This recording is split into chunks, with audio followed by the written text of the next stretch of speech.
Hi, everybody. Welcome back to Old Time Rock and Roll. And Merry Christmas, or Happy Holidays, or Happy whatever you celebrate.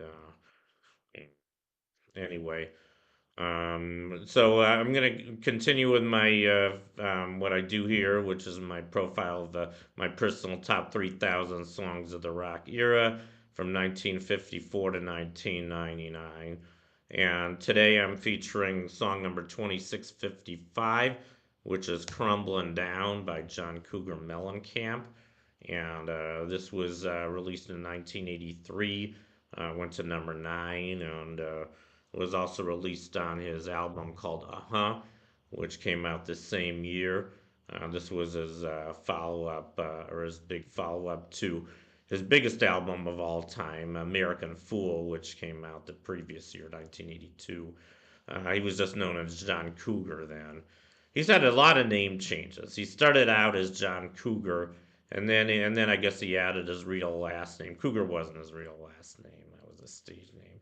But then I guess by '83 decided to go by John Cougar Mellencamp. Later he got rid of the Cougar. I'm not even sure exactly when. I think probably around 1990. Now he's just known as John Mellencamp. And here's a picture of him. And I really like John Cougar Mellencamp, or whatever you want to call him. He's from Indiana, the Heartland, and you can tell from his music that he usually sings about the Heartland. His music kind of, I guess hits a lot of Americans at home because it's about the Midwest where he was from, and a lot of the issues that around the middle of the country.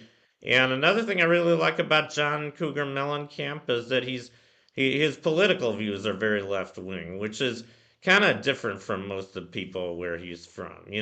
He kind of stood out, and he sings about what he believes in, and that's one reason I really like him. And I guess Crumbling Down is kind of a case in point. I'm going to go back to the record label or jacket.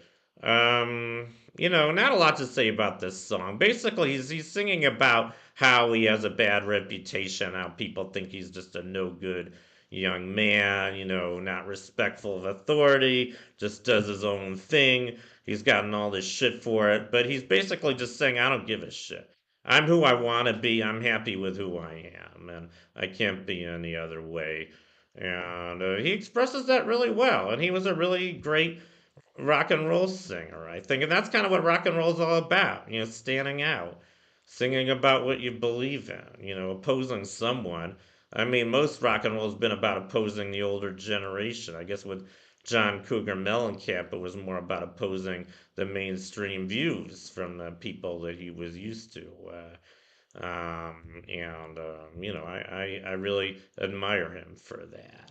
And I guess I just want to say one joke. I wasn't crazy about John Cougar Mellencamp when he first became popular. I think I started liking him when this album came out. Uh-huh. I really wasn't crazy about American Fool. I wasn't crazy about the song Hurts So Good. That's his best known song. That one is coming up much, much higher on my list, by the way.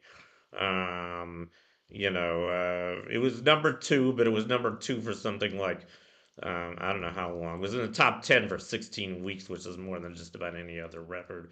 I think that is his biggest record, even though he had a number one, which was also a really big record called Jack and Diane. I remember when those songs came out in '82, and at that time I thought he was just really raunchy and kind of obnoxious. Maybe I fell into the same trap as a lot of the people didn't really like him. But I think once he started singing out against what he didn't like, I started liking him better. I don't know why. I don't know what was going on with me then. But I remember, I used to visit AOL a lot, like in the '90s and early 2000s, and I used to play a lot of rock and roll trivia games. And I remember one particular trivia game I played where the host asked a trivia question about John Cougar Mellencamp. She asked, in one of his songs, in which of John Cougar Mellencamp's songs does he say where does he want to die, according to one of his songs? And of course, the answer is a small town. He says, I'm going to die in a small town. That's probably where they'll bury me. And then a few people answered a pink house because they didn't know. So then I kind of joked about it. I said John Cougar Mellencamp will die in a pink house in a small town when the walls come crumbling down. And everybody thought that was hilarious. And one guy even added on to it. He said, "Yeah, it all hurts so good." So that was kind of a funny joke that was going around. But anyway, I do like John Cougar Mellencamp, and I don't think he needed the Bible Belt to save his soul because I think it was fine to begin with. Anyway, that concludes my profile of Crumblin Down by John Cougar Mellencamp. Thank you for watching. Long live rock, and I'll see you guys next time.